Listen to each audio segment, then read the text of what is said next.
आजमगढ़ किस तरह से $1 ट्रिलियन इकोनॉमी के उत्तर प्रदेश के लक्ष्य को पूर्ण करने में अपना मजबूत पक्ष और मजबूत उपस्थिति दर्ज करा सकता है, इसके प्रयास और इसकी जो प्रक्रिया है उस पर यह संवाद है। अब हम मंच पर बुलाएंगे, हमारे बीच उपस्थित है आजमगढ़ के जिलाधिकारी महोदय मिस्टर रविंद्र कुमार जी। सर, आपका बहुत बहुत स्वागत है मंच पर। हम अपने सहयोगी रामगोपाल द्विवेदी जी से निवेदन करेंगे कि आप जिलाधिकारी महोदय को पुष्पगुच्छ देकर, बुके देकर उनका स्वागत करें। एक बार जोरदार तालियां बजाएं आप लोग। संवाद का यह महामंच है यूपी कमिश्नरीज कनेक्ट आजमगढ़। आजमगढ़ एक ऐसा स्थान जहां साहित्य है, जहां कला है, जहां विज्ञान के क्षेत्र में भी लोग अच्छा काम कर रहे हैं, जहां खेलकूद के क्षेत्र में लोग अच्छा काम कर रहे हैं, उद्योग, पर्यटन, मतलब आजमगढ़ एक और संभावनाएं और कार्य अनेक। रविंद्र जी, बड़ी जिम्मेदारी है आपके ऊपर। हम आपसे जानना चाहेंगे कि जो उत्तर प्रदेश सरकार का लक्ष्य है $1 ट्रिलियन इकोनॉमी का, उसको बढ़ाने के लिए और जिस तरह से GIS ग्लोबल इन्वेस्टर समिट जो हुई और उसके बाद GBC ग्राउंड ब्रेकिंग सेरेमनी जो हुई, उसका क्या इंपैक्ट और कितना आपके यहां काम हुआ है, कैसे आप माननीय मुख्यमंत्री योगी आदित्यनाथ जी के सपनों को आजमगढ़ के माध्यम से साकार कर रहे हैं? थैंक यू आलोक जी। देखिए, माननीय मुख्यमंत्री जी ने उत्तर प्रदेश को 2029-30 तक $1 ट्रिलियन इकोनॉमी बनाने का लक्ष्य रखा है। अब एक राज्य तभी आगे बढ़ेगा जब जिला आगे बढ़ेगा। तो जनपद आजमगढ़ में हम लोगों ने 2029-30 तक इस जनपद को 60,000 करोड़, जो एक ग्रॉस DDP होता है, डिस्ट्रिक्ट डोमेस्टिक प्रोडक्ट, मतलब 60,000 करोड़ का इकोनॉमी बनाने का लक्ष्य रखा है। बहुत जोरदार तालियां पहले आप लोग बजाएं, क्योंकि बहुत गर्व होता है जब इस तरह का लक्ष्य आप ग्राउंड जीरो पर उतरते हुए देखते हैं। तो जी धन्यवाद। अब देखिए, इसको अचीव कैसे किया जाएगा। वर्तमान में हमारा इकोनॉमी, इस जनपद का इकोनॉमी लगभग 31,000 करोड़ है, जिसमें कि एग्रीकल्चर और एलाइड एक्टिविटी, एलाइड मतलब उद्यान हो गया, डेयरी फार्मिंग हो गया, फिशी कल्चर हो गया, फिशरीज हो गया, वो सब मिला के लगभग 12,000 करोड़ होता है। और जो मैन्युफैक्चरिंग है और कंस्ट्रक्शन है, उससे लगभग 5,000 करोड़ होता है। और सर्विस सेक्टर है, होटल, रेस्टोरेंट, ETC, वो लगभग बाकी के 14,000 करोड़ होता है। हमने लक्ष्य कैसे रखा है, तो 12,000 को हम 18,000 करोड़ बनाएंगे, 1.5 गुना प्राइमरी सेक्टर में।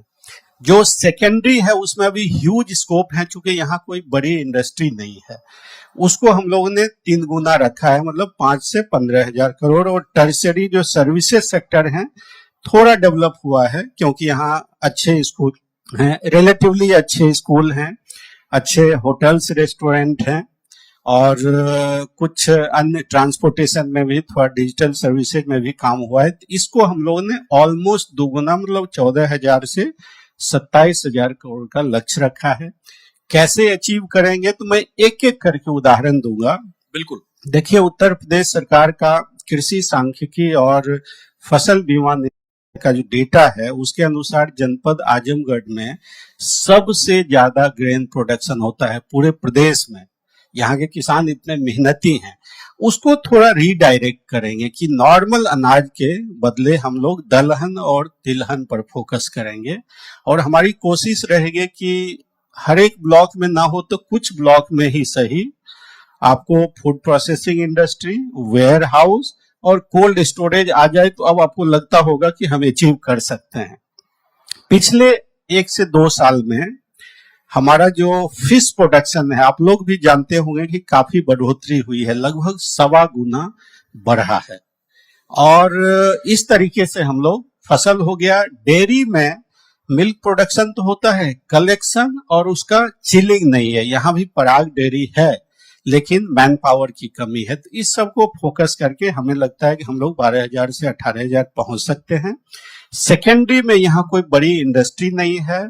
आपको जो मुबारकपुर में साड़ी बनती है, वो हैंडलूम इंडिविजुअल फैमिली में है, जिसको हम ओनली बनारस भेजते हैं, डायरेक्ट एक्सपोर्ट नहीं करते हैं।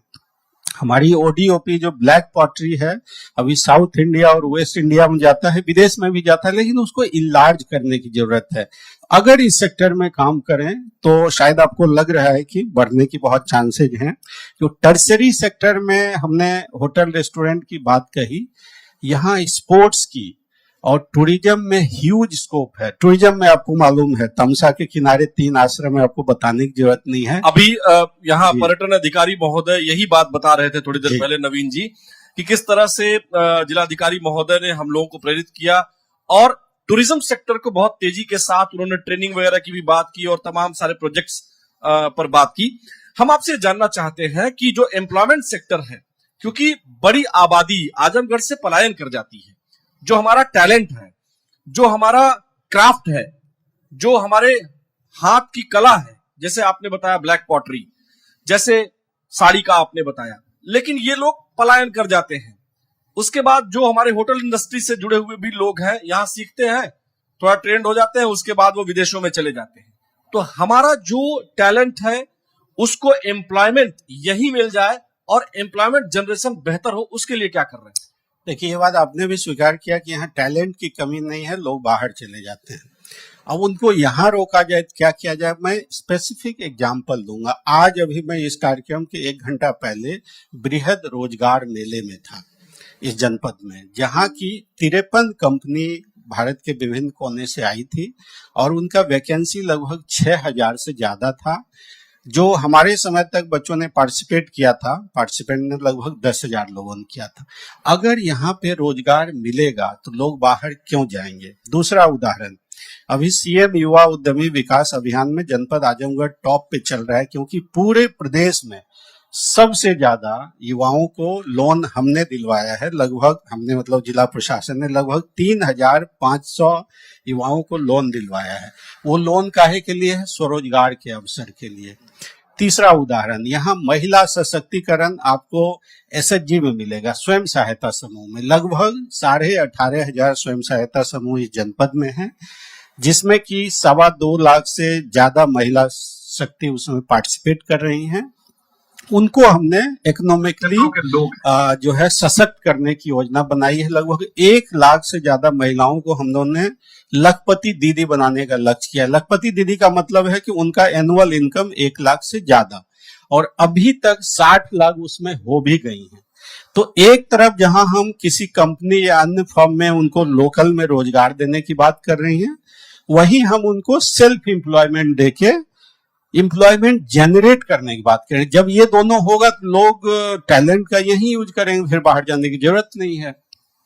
एक और चीज देखिए, टर्सरी सेक्टर में यहाँ के लोग बड़े बड़े लोग हैं, बड़े मतलब इकोनॉमिकली बड़े स्ट्रांग हैं, जो कि गल्फ कंट्रीज में या इंडिया के अन्य पार्ट में जाके बड़े बड़े बिजनेस करते हैं। उनको हम एडवाइस देंगे कि वर्क फ्रॉम होम की जगह आप वर्क फ्रॉम आजमगढ़ कीजिए, डिजिटल सर्विसेज, तो आपको लगता है कि इससे बढ़ेगा और लोगों का पलायन रुकेगा। तो ये कुछ स्टेप्स हैं जो कि हमारे दिमाग में है, बहुत कुछ सारा इम्प्लीमेंट भी हुआ है, और आने वाले समय में हम कोशिश करेंगे कि इसको 100% इम्प्लीमेंट करके यहाँ का पलायन रोक के यहाँ के लोगों के लिए रोजगार जनरेट करें। जैसे रविंद्र जी, ओडीओपी का जो प्रोडक्ट है ब्लैक पॉटरी, इसमें इनोवेशन और स्किल डेवलपमेंट, चूंकि इधर भी हम देख रहे हैं कि जो ब्लैक पॉटरी के हमारे उत्पाद हैं उनमें बेहतरी काफी आई है, लेकिन अभी भी बहुत सारी गुंजाइश है।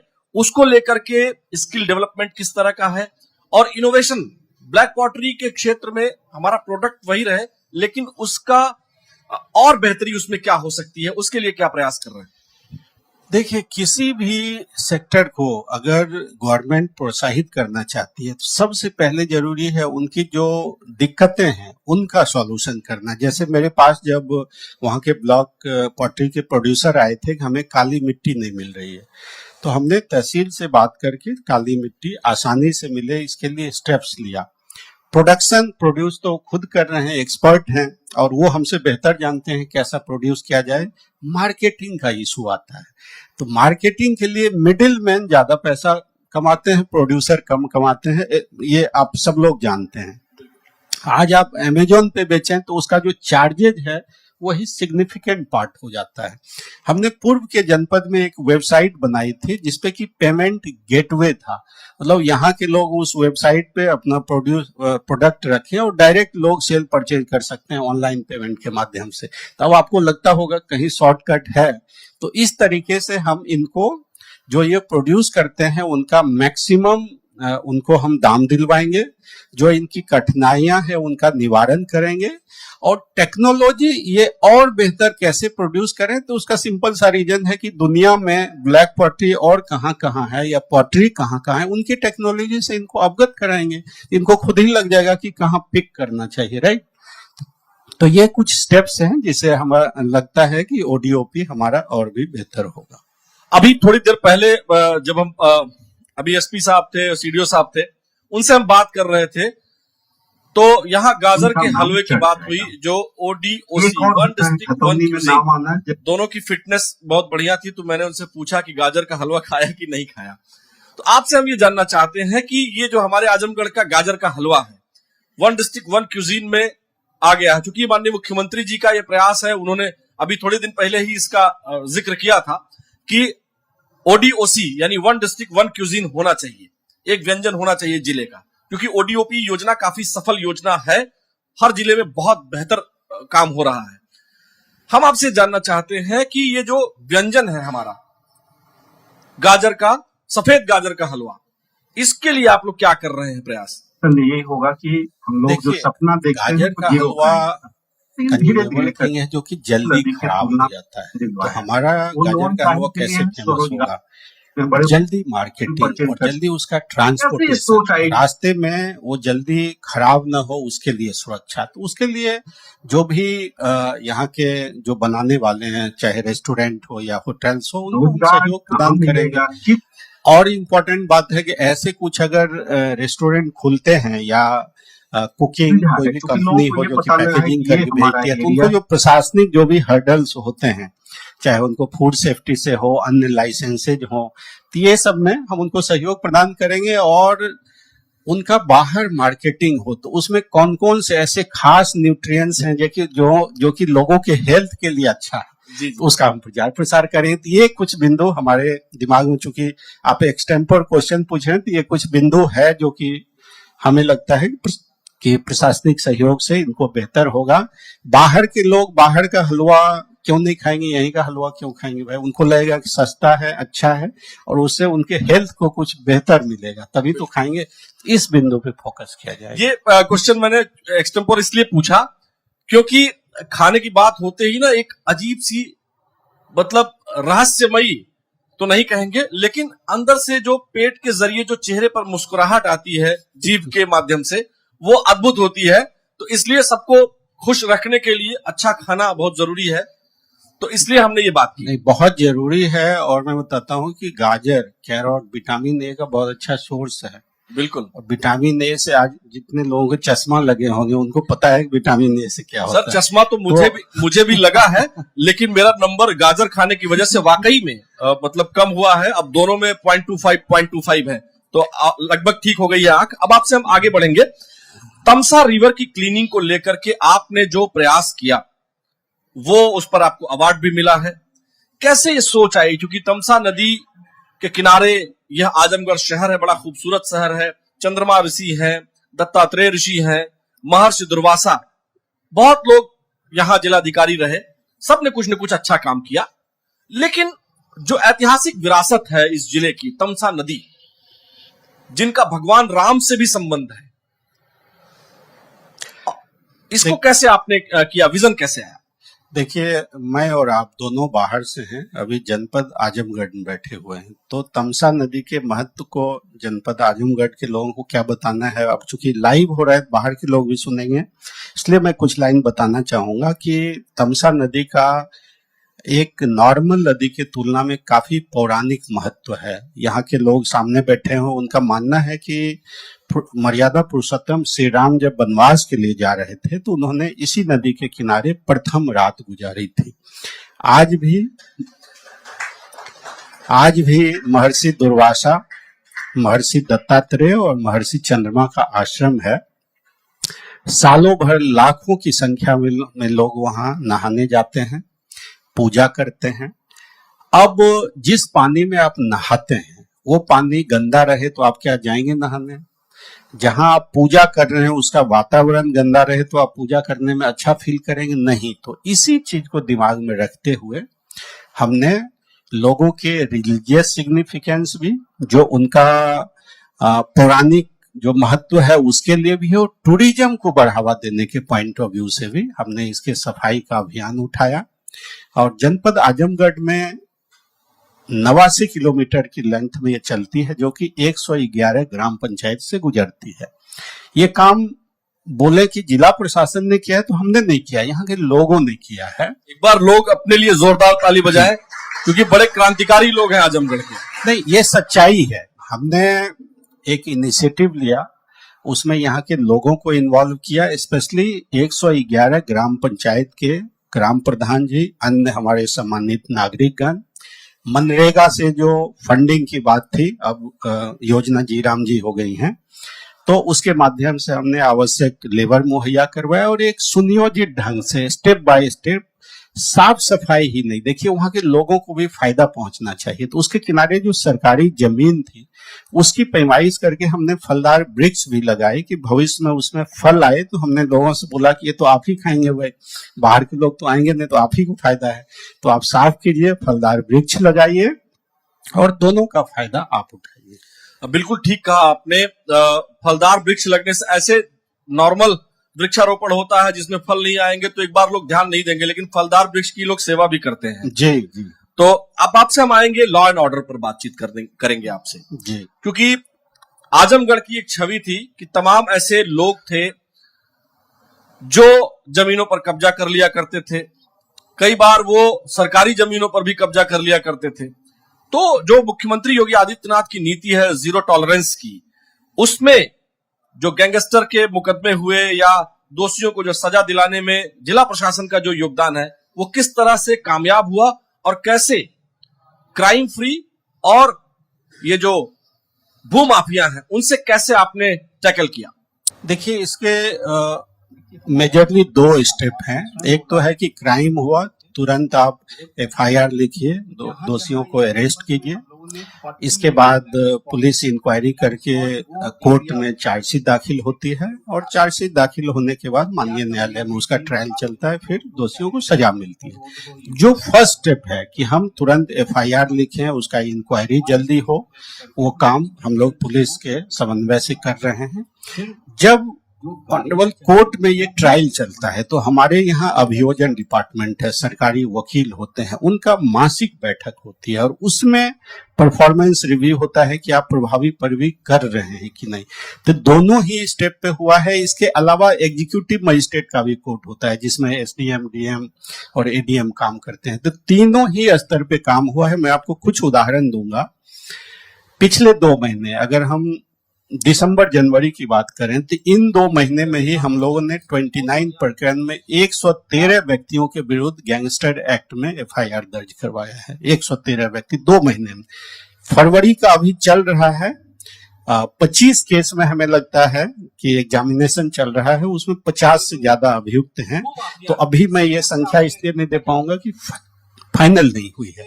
पिछले 1 साल की बात करें तो हमने एग्जीक्यूटिव मजिस्ट्रेट की कोर्ट की भी बात कही, उसमें 106 लोगों को जिला बदर किया गया है। और जो हम लोगों ने कहा कि सरकारी वकील का रिव्यू करके हम लोग प्रभावी पैरवी करते हैं, तो उसका मैं एक उदाहरण दूंगा कि पिछले जनवरी 2025 से लेके अब तक इस जनपद में 73 लोगों को आजीवन कारावास हुआ है। तो ये मतलब एक एक सेक्टर में हमने एक एक उदाहरण लिया और हम ये नहीं कर रहे हैं कि क्राइम जीरो है, लेकिन इसका असर ये होगा कि क्राइम कम होगा और धीरे धीरे हम लोग आइडियल सिचुएशन यही होगा कि हम लोग जो सपना देखते हैं वो जीरो क्राइम का, लेकिन धीरे धीरे करके हम लोग ये है कि क्राइम कम जरूर होगा, आगे हम जीरो क्राइम का भी सपना देख सकते हैं। बिल्कुल सही कहा आपने। एक आदर्श स्थिति होती है, एक आदर्श की बात की जाती है, हम उसकी तरफ आगे बढ़ते हैं, लेकिन वो उसमें समय लगता है। चूंकि आजमगढ़ ऐसा जिला है जहां बहुत बड़ी संख्या में इस तरह के लोग थे और अब वो उनके उचित स्थान पर आपने बताया कि वो पहुंच ही रहे हैं। जो डेटा आप दे रहे हैं। तो एक बार जोरदार तालियां आप लोग बजाएं, क्योंकि अपराध और अपराधियों पर जिस तरह से उत्तर प्रदेश सरकार और माननीय मुख्यमंत्री जी की सोच है, ये आप ग्राउंड जीरो पर उतार रहे हैं, ये बहुत बड़ी बात है। दूसरे एस्पेक्ट पे एक आते हैं हम, रविंद्र जी, रोड एक्सीडेंट। कनेक्टिविटी बहुत बेहतर हुई है आजमगढ़ की, पूर्वांचल एक्सप्रेसवे है, स्टेट हाईवेज भी बहुत बेहतर हुए हैं। हम चूंकि जब आए हैं तो हमें कहीं एक भी जगह गड्ढा नहीं मिला है, सड़कें बहुत बढ़िया हैं। बहुत अच्छी सड़कें होने का कई बार एक नुकसान होता है कि कुछ लोग गति बहुत तेज कर लेते हैं। अच्छा, पूर्वांचल एक्सप्रेसवे के अलावा गोरखपुर लिंक एक्सप्रेसवे भी जुड़ रहा है, और उसके अलावा भी एक नेशनल हाईवे भी आजमगढ़ में है, जो आजमगढ़ से होकर के आगे की तरफ जाता है। यानी रास्ते बहुत अच्छे हैं, लेकिन रोड एक्सीडेंट्स की संख्या बढ़ रही है। इसको कम कैसे किया जाए, जागरूकता कैसे की जाए, क्योंकि हमारा जो आबादी है, बहुत अच्छे अच्छे लोग कभी कभी रोड एक्सीडेंट का शिकार हो जाते हैं। तो क्या कहेंगे इसके बारे में? देखिए, प्रदेश सरकार विशेषकर माननीय मुख्यमंत्री जी इस चीज पे बहुत बल देते हैं कि रोड एक्सीडेंट में जो निर्दोष लोगों की जान जाती है या घायल होते हैं वो खत्म हो। इसी क्रम में उनके निर्देश में जिला प्रशासन द्वारा जो कार्रवाई की जाती है उसको मैं ब्रॉडली 3 अलग अलग पार्ट में डिवाइड करूंगा। एक हम स्ट्रक्चरल कंपोनेंट कहेंगे कि हमारा रोड अच्छा हो। आपने स्वयं बोला कि गड्ढे नहीं दिखे, रोड अच्छा है। तो जहां जहां इस जनपद में हम लोगों ने 48 ब्लैक स्पॉट चिन्हित किए। ब्लैक स्पॉट वो एरिया होता है जहां की एक्सीडेंट ज्यादा होता है। तो वहां क्या कमियां हैं, टीम बना के उसको हम लोग, चाहे NHAI का रोड हो, यूपीडा का रोड है, PWD का है या अन्य डिपार्टमेंट के हैं, ज्वाइंट टीम भेज करके हमने स्ट्रक्चरल चीजों को रिपेयर करवाया। फिर जो गाड़ियां चलती हैं वो भी फिट होनी चाहिए। रोड अच्छा, गाड़ी फिट और चलाने वाला फिट, 3 आदमी, 3 कंपोनेंट हैं। तो जो गाड़ियां ठीक होनी चाहिए। अभी हाल में आप लोगों ने सुना होगा कि जो प्राइवेट स्कूल्स हैं उनको नोटिस गई है जिनका कि व्हीकल फिट नहीं है, जो मानक है मोटर व्हीकल एक्ट के अनुसार। तो गाड़ी भी फिट होनी चाहिए, उसके लिए कार्रवाई कर रहे हैं। ड्राइवर फिट हो। अभी कल या परसों हमने 257 ऐसे ड्राइवर हैं जिनको कि निःशुल्क चश्मा वितरण किया है। इसके पहले भी पिछले 1 साल में कई ऐसे कैंप हुए हैं और हमें लगता है 1000 से ज्यादा ड्राइवर को मुफ्त चश्मा वितरण किया गया है, जिसके लिए हजारों ड्राइवर का आंख का परीक्षण किया गया है। चाहे वो ड्राइवर सावान स्कूल बस के ड्राइवर हो, प्राइवेट बस के हो या सरकारी बस के हो, हम सबका निःशुल्क आंख का टेस्ट करवाते हैं, निःशुल्क चश्मा देते हैं और जरूरत पड़ी तो आगे सर्जरी की भी कार्रवाई। तो ये एक कंपोनेंट हुआ कि हम तीनों फिट रखना चाहते हैं, रोड, गाड़ी और चलाने वाला। बिल्कुल। दूसरा है कि ये तीनों फिट भी हुआ, दूसरे लोग ट्रैफिक रूल को तोड़ रहे हैं, उसके कारण एक्सीडेंट होता है, तो उसके लिए इन्फोर्समेंट। आपने स्वयं कहा कि स्पीड बढ़ गई है, over speeding, wrong side driving, जो मोबाइल फोन का यूज होता है उसके लिए। बिल्कुल, ये हल्का सा मैं इसमें और जोड़ूंगा, ओवर स्पीड, ओवरलोड और ओवरटेकिंग। जी प्लीज सर। जी, ये तीनों वर्ड प्लस हेलमेट है, सीट बेल्ट है, मोबाइल फोन का यूज है, ये सब में हम लोगों ने बड़ी संख्या में फाइन किए। तो इन्फोर्समेंट का ये पार्ट हुआ। तीसरा आता है पब्लिक अवेयरनेस। लोगों को रोड सेफ्टी रूल्स पता होनी चाहिए कि भाई कैसे जाना है, क्या करना है, ग्रीन लाइट है, रेड लाइट है, किधर से चलना है। इसके लिए हम लोग अवेयरनेस प्रोग्राम चलाते हैं, जिसमें आम लोगों के बीच में जाकर, चाहे वो ट्रांसपोर्ट डिपार्टमेंट के लोग हों, ट्रैफिक पुलिस के हों या प्रशासन के हों, लोगों को अवेयर करते हैं। तो 3 मेजर सेगमेंट में हम बांटते हैं। एक, fitness of road, vehicle and driver. दूसरा कि उसके बाद भी कोई रूल तोड़ता है, इन्फोर्समेंट एंड फाइन। और तीसरा, आम लोगों के लिए अवेयरनेस। ये तीनों ही चीज पे एक्टिविटी चल रही है। और ये बात आपने सही कही कि पिछले कुछ वर्ष में थोड़ी सी इंक्रीमेंट हुई है, लेकिन मेरा पूरा आशा है कि इस साल हम लोग नंबर ऑफ एक्सीडेंट में भी, नंबर ऑफ इंजरी में भी और नंबर ऑफ डेथ में भी, जो 2026 के अंत तक इसमें सिग्निफिकेंट डिक्रीज आएगी। इसमें सर मैं आपसे एक ये रिक्वेस्ट भी करना चाहूंगा इस मंच से कि जो रिस्पांस टाइम है, जैसे कभी कभी दुर्घटनाओं को, इसीलिए उनको दुर्घटना कहा जाता है क्योंकि वो हो ही जाती है। ऐसे में हमारी जो एम्बुलेंस सिस्टम है उसका रिस्पांस टाइम अभी हम अयोध्या में बात कर रहे थे तो वो बता रहे थे वहां के सीएमओ साहब की हम कोशिश कर रहे हैं कि हमारा रिस्पांस टाइम हॉस्पिटल में पहुंचाने का वो लगभग 5 मिनट के आसपास आ गया है। तो जो पहले 30 मिनट्स होते हैं वो गोल्डन आवर होते हैं, उसके लिए आप लोग किस तरह की सोच, किस तरह का अप्रोच रख रहे हैं? देखिए, हम सिर्फ टाइम की बात करते हैं, लेकिन कैसे टाइम कम होगा। और शायद यहाँ पे जितने लोग बैठे हैं, कितने लोगों को ये पता है कि हेल्थ डिपार्टमेंट के अलावा यूपीडा की रोड है, यूपीडा का अपना एम्बुलेंस होता है, एनएचएआई का अपना एम्बुलेंस होता है। कम लोगों को पता है। तो ये चीज हम बैठक किए सारे स्टेक होल्डर के साथ, उनके कितने एम्बुलेंस हैं, उनका एम्बुलेंस का नंबर, ड्राइवर का नाम, मोबाइल नंबर और कहाँ खड़ी होती है एम्बुलेंस, उसकी सूची बना के हमने इंटर डिपार्टमेंटल इसको शेयर किया कि भाई हेल्थ वाले बताइए कहाँ खड़ी होती है, यूपीडा वाले का एम्बुलेंस कहाँ खड़ा होता है, एनएचआई उसमें कौन ड्राइवर किस समय ड्यूटी पर है, उसका रेंज क्या है। अभी सीरीज ऑफ बैठक हुई है और जब आप इतना बारीकी तक जाएंगे, ये सूची बना के हम मैन्युफैक्चरर बना रहा है दवा 50 से 100 रुपए की, लेकिन आपको मिल रही है 500। प्रसिद्ध घराना है और ये सूची बना के हम पब्लिक में, तो चलिए सब पब्लिक को नहीं पता लेगा, लेकिन कहीं एक्सीडेंट होता है पहले फोन कहाँ जाता है, थाने को।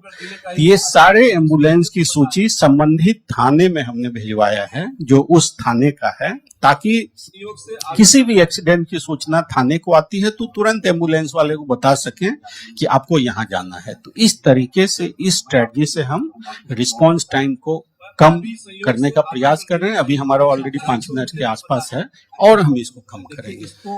बिल्कुल सही कहा आपने। यहाँ युवा बैठे हुए हैं, बेटियां हैं और तमाम और भी लोग हैं, समाज के जुड़े हुए अलग अलग क्षेत्रों के लोग हैं। स्किल डेवलपमेंट बड़ा पहलू है और इनोवेशन ये भी एक बहुत बड़ा पहलू है। इन युवाओं को स्किल डेवलपमेंट और इनोवेशन के क्षेत्र में बढ़ने के लिए किस तरह के प्रयास है और क्या कहेंगे? देखिए, स्किल डेवलपमेंट के लिए मैं इसको ऐसे देखूंगा कि आप स्किल डेवलप क्यों करते हैं, क्योंकि आपको रोजगार चाहिए। रोजगार कहाँ मिलेगा, किस सेक्टर में मिलेगा, वो प्लानिंग करके हम स्किल डेवलपमेंट करवाते हैं। जैसे अभी गांव में ग्रामीण पेयजल मिशन के तहत पाइपलाइन योजना लग रही है, तो उसमें प्लम्बर की जरूरत पड़ेगी। आजकल आम जन के पास फिटर वेल्डर की कमी रहती है। आजकल लोग ब्यूटी के प्रति कॉन्शियस हो गए हैं, ब्यूटिशियन का कोर्स। तो हम स्किल डेवलपमेंट मिशन को ऐसे देखते हैं कि लोकल रिक्वायरमेंट क्या है और वहाँ डिमांड सप्लाई गैप क्या है। तो जिस चीज का डिमांड ज्यादा है, सप्लाई कम है, उस ट्रेड में आप लोगों का स्किल डेवलपमेंट करो ताकि रोजगार के चांसेज बढ़ें। अभी मैं स्वयं भी यहाँ आईटीआई और पॉलिटेक्निक कॉलेज में सरकार की तरफ से स्किल डेवलपमेंट मिशन चलता है, मतलब स्किल ट्रेनिंग का प्रोग्राम चलता है, फ्री में चलता है। कई सारी प्राइवेट संस्था हैं, अब वहाँ पे ट्रेनिंग करवाएं उस ट्रेड में। और बहुत सारी योजनाएं भी हैं, भारत सरकार की योजनाएं हैं, यूपी स्किल डेवलपमेंट मिशन है, कई सारे योजनाएं हैं जिसके तहत दिया जाता है। इसमें इम्पोर्टेंट ये है कि हम सेक्टर का सही से चुनाव करें और जब लोग ट्रेन हो जाएं तो उसको उस सेक्टर में जो रोजगार देने वाली एजेंसी है उनसे जोड़ें।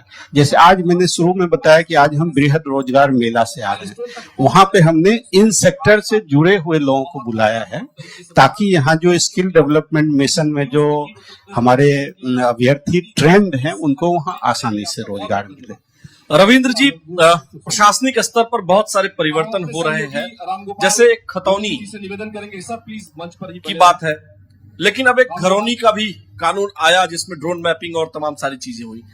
ये किस स्तर पर हो रहा है? और इसी से जुड़ता हुआ कि सपोज किसी के फादर की डेथ होती है या कोई पिता जीते जी अपने बेटे को या परिवार के सदस्य को अपनी संपत्ति ट्रांसफर करना चाहता है, ऐसे में एक जो पहले था कि उसको एक बड़ा अमाउंट पे करना पड़ता था, लेकिन अब क्या स्थिति है इसके बारे में बताएं और घरौंदी कानून का क्या फायदा होता हुआ दिखाई दे रहा है?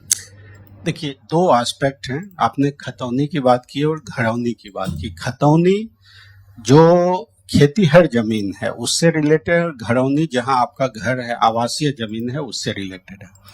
अब खतौनी पहले फिजिकल पेपर में होती थी, फिर डिजिटाइज किया गया, मतलब ऑनलाइन खतौनी, अभी रियल टाइम खतौनी हो गया। तो हम प्रोग्रेस कर रहे हैं। खतौनी में नाम वरासत होता है। वरासत का मतलब है कि पिताजी के नाम जमीन है, उनका देहांत होने के बाद उनके जितने भी लीगल वारिस हैं उनका नाम चढ़ जाएगा।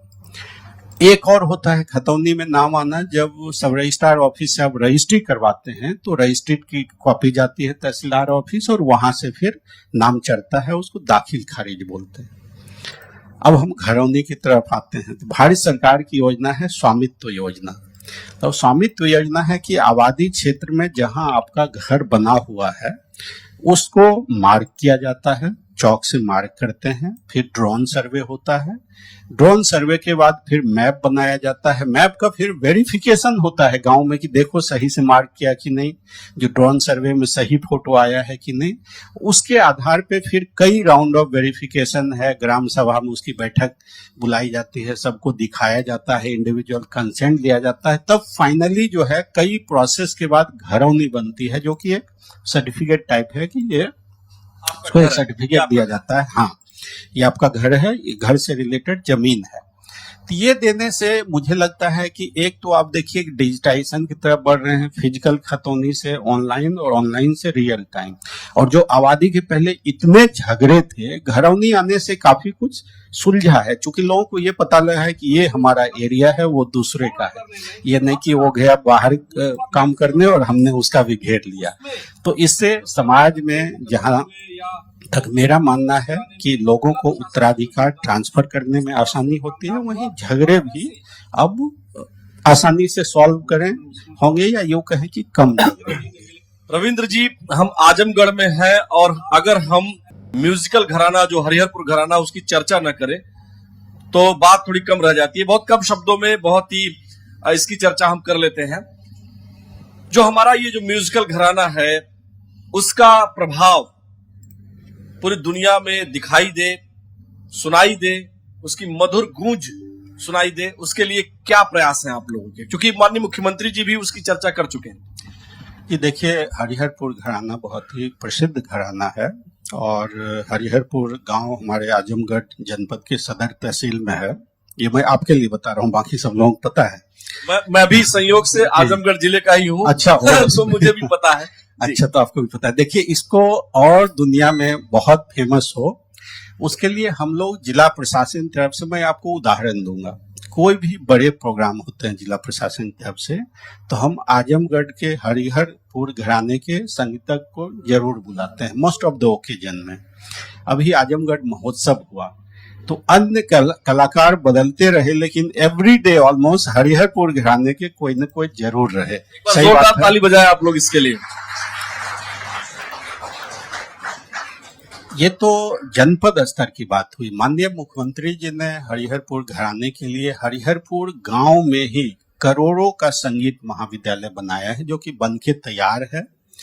और उसके संचालन से देखिए उनको एक बहुत ही अच्छा प्लेटफॉर्म मिलेगा, बहुत अच्छा प्लेटफॉर्म मिलेगा, क्योंकि बहुत अच्छी हॉस्टल फैसिलिटी है जहाँ की ट्रेनिंग करवाई जाएगी। और मैं स्वयं 2-3 बार गया हूँ। तो एक तो हुआ उनको प्लेटफॉर्म देना, लोकल अपॉर्चुनिटी देना, और हमें लगता है कि जब वो और बाहर अपॉर्चुनिटी लेंगे, इस राज्य के बाहर, सकता है देश के बाहर, तो इसकी जो खुशबू है हरिहरपुर घराने की, वो केवल आजमगढ़ और उत्तर प्रदेश ही नहीं, भारत में तो अभी भी फैली है, भारत के बाहर भी जाएगी। तो ये जनपद आजम के लिए सही में एक मैटर ऑफ प्राइड होगा। बहुत बहुत शुक्रिया, आपने इतनी ढेर सारी बात की, पर्यटन, रोजगार, शिक्षा, डेवलपमेंट और तमाम एस्पेक्ट पर जो आजमगढ़ में कैसे फल फूल सकता है, औद्योगिक वातावरण, कैसे आजमगढ़ $1 ट्रिलियन इकोनॉमी के लक्ष्य में अपना महत्वपूर्ण योगदान दे सकता है, इन सभी मुद्दों पर आपसे बातचीत हमने की और आपने बड़ी बेबाकी से राय दी अपनी, और न केवल राय रखी बल्कि आपने माइलस्टोन तक पहुंचा जा सके उसका एक रास्ता भी बहुत तथ्यात्मक तरीके से बताया। उसके लिए बेहद शुक्रिया। न्यूज़ 18 उत्तर प्रदेश उत्तराखंड के यूपी कमिश्नरीज कनेक्ट में आने के लिए आपका बहुत बहुत धन्यवाद। Thank you Alok ji, thank you so much. अब हम अपने सहयोगी रामगोपाल द्विवेदी जी से निवेदन करेंगे, सर प्लीज मंच पर ही बने रहें। रामगोपाल जी से मेरा निवेदन है कि जिलाधिकारी आजमगढ़ रविंद्र कुमार जी को स्मृति चिन्ह देकर उन्हें सम्मानित करें।